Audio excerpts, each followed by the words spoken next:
Crystal Palace, I knew nobody.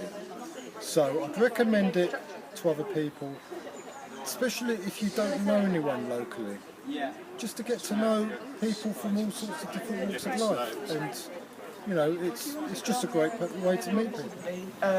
Friendships, a huge number of friendships across all age groups. It's almost like living a family.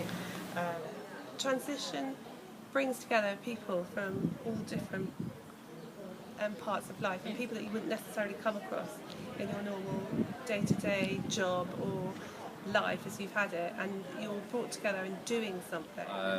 Transition, I was going to say has changed my life, it's just a bit of a cliche, but there's definitely an element of truth in that, because what you do, especially if you live in somewhere like London, where you've got all these sort of cliches that people don't speak to each other, that you don't know your neighbours, but when you come together and you get involved in things like this, you get a completely different side of people, including the people that you maybe had some reticence around, and you realise that people work together for something that can become very, very positive and a completely different way to live your life.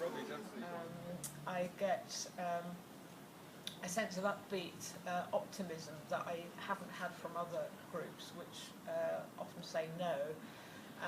And what also makes it different from other groups is that it's about doing stuff rather than being in endless committees and taking minutes and so on. Well, I think I like the idea of transition because it makes people look at where we are, maybe in our own lives, or where we are in terms of relating to environmental problems, etc.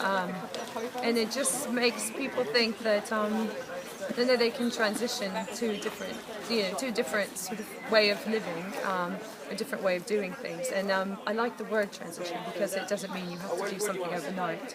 It's sort of about a gradual change.